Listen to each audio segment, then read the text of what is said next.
कार्तिक मास के कृष्ण पक्ष की चौथ को मनाई जाती है। उस दिन सौभाग्यवती स्त्रियों के लिए यह चौथ का व्रत बड़ा सौभाग्यशाली और महत्वपूर्ण दिन होता है। पतिव्रता स्त्रियां अपने पति की दीर्घ आयु की शुभकामना की भावना से ही महत्वपूर्ण व्रत करती है। इस दिन चतुर्ग्रहणी चावलों को पीसकर दीवार पर करवा चौथ बनाती है, जिसे वर कहा जाता है।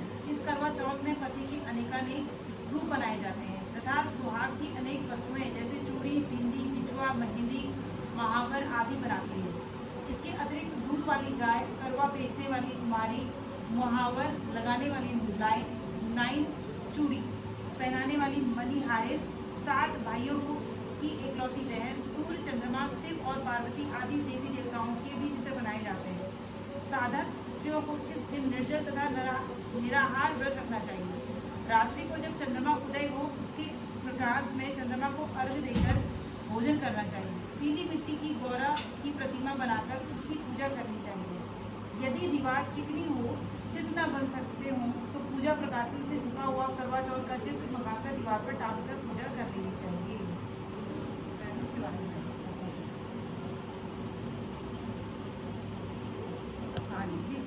गणेश का फूल चढ़ाए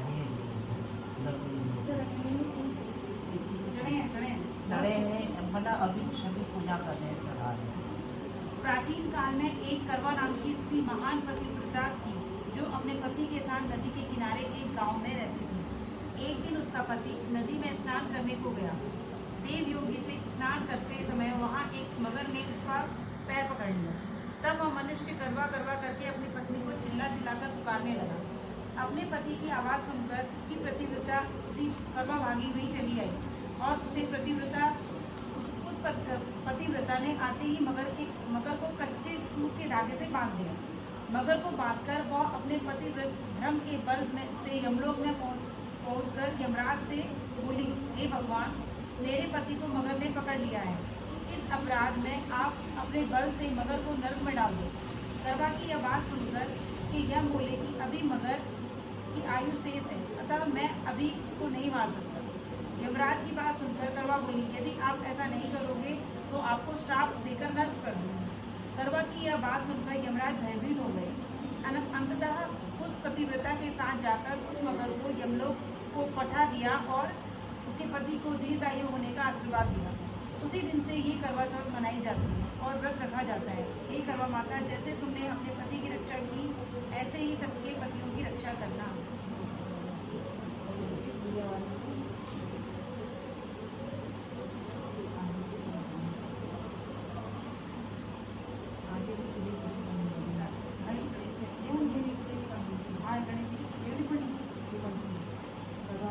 तब वो नहाते हैं, ये हाथ धारी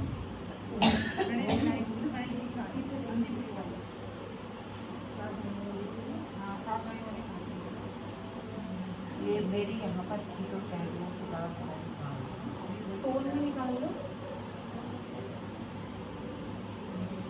एक और है क्या? उसमें तो नहीं है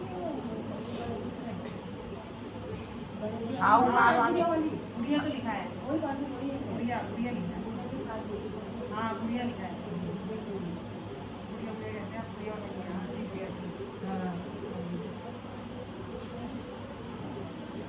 नहीं, दो कहानी सुनते हैं वैसे। वहाँ तो देसी लोग करते थे ना, 2 कहानी करना है, 2 या 3 ऐसे। एक तो वो थी यहाँ पर किताब वगैरह उसका पूरा उसका था।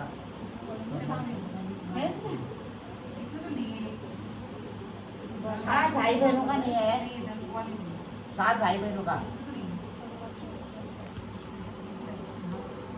एक तरह लगा दिया परवाह।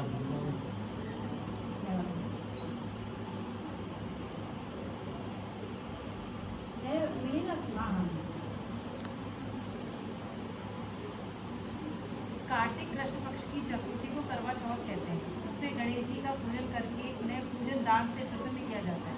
इसका विधान चैत्र की चतुर्थी में लिख दिया है, परंतु विशेषता यह है कि इसमें गेहूं का करवा भर के पूजन किया जाता है और अविवाहित लड़कियों के यहाँ चीनी के करवे पीहर से भेजे जाते हैं तथा इसमें निम्नलिखित कहानी सुनकर चंद्रोदय से में अर्घ देकर व्रत खोला जाता है। तथा एक साहूकार के 7 लड़के और एक लड़की थी। सेठानी के सहित उसकी बहुओं और बेटी ने करवा चौथ का व्रत रखा था। रात्रि को साहूकार के लड़के भोजन करने लगे तो उन्होंने अपनी बहन से भोजन के लिए कहा। इस पर बहन ने उत्तर दिया, भाई अभी चाँद नहीं निकला, उसके निकलने पर अर्घ देकर भोजन करूंगी। बहन की बात सुनकर भाइयों ने क्या काम किया कि नगर से बाहर जाकर अग्नि जला दी और छलनी से जाकर उसमें से प्रकाश दिखाते हुए उन्होंने बहन से कहा, बहन चाँद निकल आया है, अर्घ देकर भोजन जिम लो। यह सुन उसने अपनी भाभीयों से कहा कि आओ तुम चंद्रमा को अर्घ दे दो, परंतु ये वो कांड को जानती थी। उन्होंने कहा, बहन जी अभी चाँद नहीं निकला, तेरे भाई तेरे से धोखा देते हुए अग्नि का प्रकाश छलनी से दिखा रहे हैं। भाभीयों की बात सुनकर भी उसने कुछ ध्यान न दिया और भाइयों द्वारा दिखाए गए प्रकाश को ही अर्घ देकर भोजन कर लिया। इस प्रकार व्रत भंग करने से गणेश जी उस पर अप्रसन्न हो गए। इसके बाद उसका पति सख्त बीमार हो गया और जो घर में था उसकी बीमारी में लग गया। जब उसको अपने किए हुए दोषों का पता लगा तो उसने पश्चाताप किया। गणेश जी को प्रार्थना करते हुए विधि विधान से पुनः चतुर्थी का व्रत करना आरंभ कर दिया। श्रद्धा अनुसार सबका आदर करते हुए सबसे आशीर्वाद ग्रहण करने में ही मन को लगा लिया। इस प्रकार उसके श्रद्धा भक्ति सहित कर्म को देखकर भगवान गणेश उस पर प्रसन्न हो गए और उसके पति को जीवन दान देकर उसे आरोग्य करने के पश्चात धन संपत्ति से युक्त कर दिया।